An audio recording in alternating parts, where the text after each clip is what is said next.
Let's make this cool leather Sallet. Sallet? I don't know. First, we start off with this helmet base from Prince Armory Academy. I took a line to mark out where I wanted the helmet to be because it's a little bit too big and to get that Sallet shape. This part can be a bit difficult, so get a friend to help mark it out. After cutting it, I'm left with this. Now you do need to forgive me because I need to give my mirror a wash, but that looks pretty good. After that, I wet the leather with a spray bottle just so I can shape it so it's not so tight on the back. You can see here that takes a little bit of effort. I then wet the top because I want to flatten that out. I've got a secret project, so stay tuned for that. Now to get the rest of the pattern, I contacted Benchmark Leatherworks, go check them out, and I begged him for this pattern. As you can see here, this is the visor, and the rest of the fits pretty good.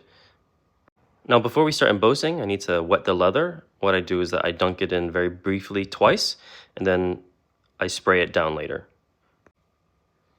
After that's prepped, I take my little groove here to mark out where I want my reference lines to be, and I make it a little bit deeper using a swivel knife.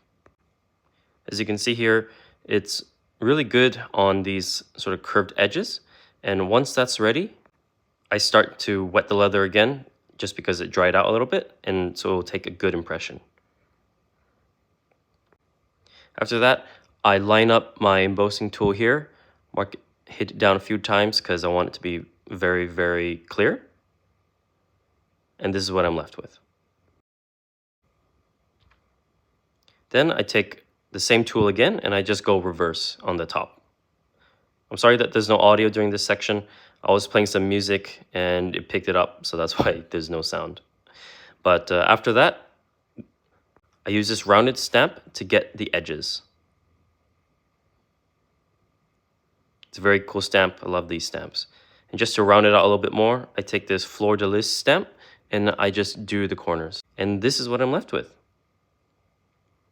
And this is what the visor looks like as well.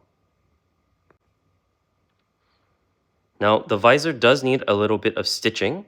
So this is where I come in with my stitch fork and I just hammer it all the way to the end and I put them together just with a basic stitch like that. The stitching gave us this round Sallet shape, and this is it on the helmet.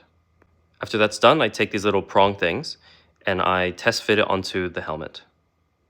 These aren't permanent yet, but you can see here it looks really good. Thanks for watching, and follow for part 2.